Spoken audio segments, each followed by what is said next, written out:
BMW R1200 GS versi Adventure ini memang lebih besar, terutama ketika dilihat dari bagian depan. Mesin boxer 2 silinder dan tangki berkapasitas 30 liter cukup membuat paha membuka lebar. Sedangkan di belakang justru terlihat kecil karena minus side dan top box. Spakbor belakang memang mungil, tapi tak perlu khawatir cipratan kotoran, karena ada spakbor tambahan yang menempel pada single seat swing arm.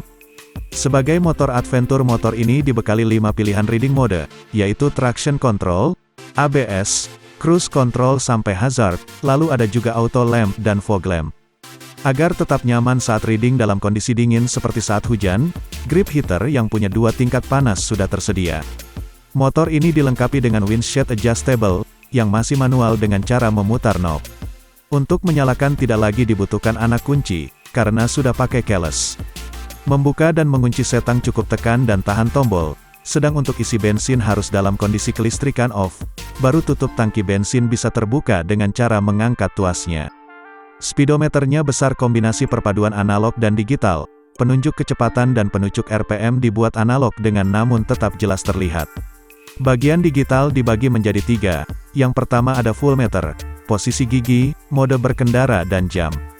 Ketika pertama kali menyala, speedometer akan menunjukkan tanggal, bulan dan tahun terakhir kali motor diservis, dan berapa kilometer lagi motor harus kembali melakukan servis. Tinggi jok yang mencapai 910 mili membuat tester dengan postur 168 cm berubah menjadi balerina. Meski jinjit, namun terbayar dengan kenyamanan berkendara yang diberikan, seperti setang fatbar yang tinggi dan lebar membuat posisi berkendara tegap juga rileks. Joknya punya busa tebal, dijamin nyaman duduk seharian selama perjalanan. Handling terbilang istimewa, tester yang punya bobot 57 kilo masih bisa mengendalikan motor yang punya bobot basah mencapai 260 kilo ini. Sepertinya dengan desain mesin boxer membuat motor ini punya center of gravity yang baik, bahkan ketika fitur cruise control aktif lalu tangan lepas dari kemudi pun motor tetap berjalan lurus. Selain itu, untuk menyesuaikan dengan bobot pengendara dan kondisi jalan, suspensi elektroniknya bisa diatur melalui saklar di sisi kiri.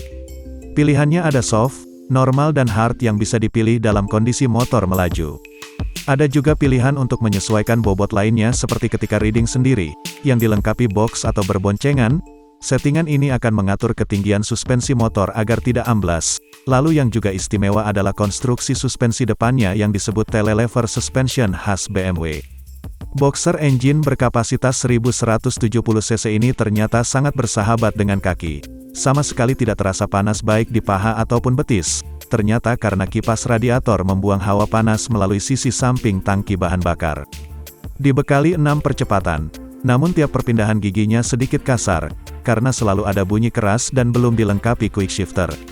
Totalnya ada 5 pilihan mode berkendara, yaitu ada Rain, Road, Dynamic, Enduro dan Enduro Pro yang berhubungan dengan ASC atau Automatic Stability Control, dan juga SA yaitu Electronic Suspension Adjustment, jadi karakter suspensi juga akan menyesuaikan dengan mode berkendara yang dipilih. Pada mode Rain, respon mesin menjadi lebih halus membantu pengendara ketika berkendara hujan dengan minim grip. Mode Road cocok untuk berkendara santai dan sesekali ingin bejek gas, karena bukaan gas terasa lebih linear. Dan itulah sedikit ulasan tentang BMW R1200 GS. Jangan lupa like, komen, dan subscribe channel ini.